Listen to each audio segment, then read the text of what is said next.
एक समय की बात है, एक पंडित जी को बहुत दिनों तक काम नहीं मिला, तो वे एक जाट से बोले, जाट भाई आज तुम्हारे पिता मुझे सपने में दिखाई दिए। जाट ने खुश होकर पूछा, क्या कह रहे थे बापूजी? पंडित जी बोले, कहते क्या तुम्हारा हालचाल पूछ रहे थे, कह रहे थे कि बच्चे मुझे भूल गए जिसके कारण मैं बहुत दुखी हूँ। जाट को याद आया और बोला, पंडित जी आप ठीक कह रहे हो, मरने के बाद मैंने पिता का श्राद्ध भी नहीं किया, शायद इसीलिए दुखी हैं। पंडित जी बोले, तो कर डालो पिता का श्राद्ध, इसमें विलंब की क्या बात है। पंडित जी ने अपना दांव लगाया। अगले ही दिन जाट ने पंडित जी को घर बुला लिया। पंडित जी ने श्राद्ध की सामग्री में ढेर सारा माल रखवा लिया, सोना चांदी, बर्तन से लेकर खाने पीने का सारा सामान। इसके अलावा पिता को जो चीजें पसंद थी वह भी जाट ने सामने लाकर रख दी। धूमधाम से श्राद्ध की तैयारी हुई। जाटनी से कहकर तरह तरह के पकवान भी बनवा लिए। पंडित जी मन ही मन बहुत खुश थे। आज तो बहुत माल खाने को मिलेगा, साथ में इतना सामान भी। पंडित जी बोले, अब श्राद्ध शुरू करते हैं। अपने सामने आसन बिछाकर पंडित जी ने जाट को बिठा दिया और बोले, इतनी देर तुम्हें इस बात का ध्यान रखना है कि जो मैं कहूँगा वही तुम्हें कहना है, और जैसा मैं करूँगा वही तुम्हें करना होगा। जाट ने बात मान ली। दोनों आमने सामने जमकर बैठ गए।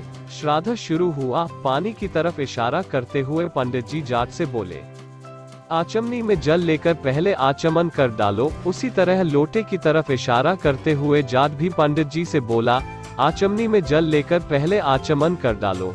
पंडित जी बोले, भाई मैं तुम्हारे लिए कह रहा हूँ, आचमन तुम्हें करना है, मुझे नहीं। जाट ने भी वही दोहराया। पंडित जी परेशान हो गए, कड़क कर बोले, अरे मूर्ख, मैं तेरे लिए कह रहा हूँ, श्राद्ध तेरे बाप का हो रहा है, मेरे बाप का नहीं।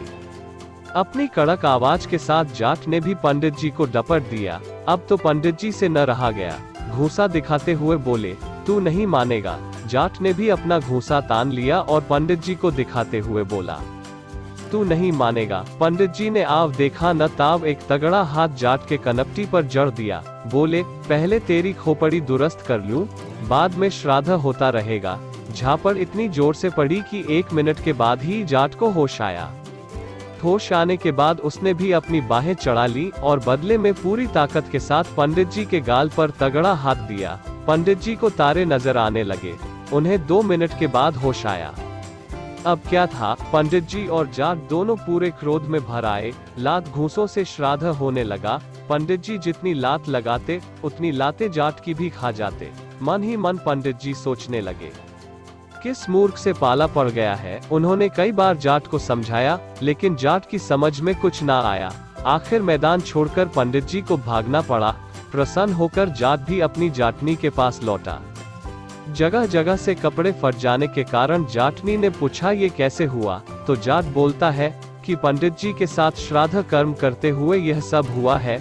जाटनी ने पूछा, श्राद्ध तो अच्छी तरह से हो गया ना?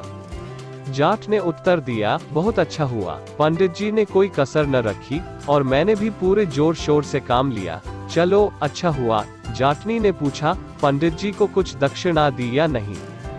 जाट बोला, दक्षिणा तो कुछ नहीं दिया। हम लोग श्राद्ध में ही इतने मस्त हो गए कि पंडित जी की दक्षिणा और भोजन का ख्याल ही न रहा। बेचारे पंडित जी बिना दक्षिणा के लौट गए।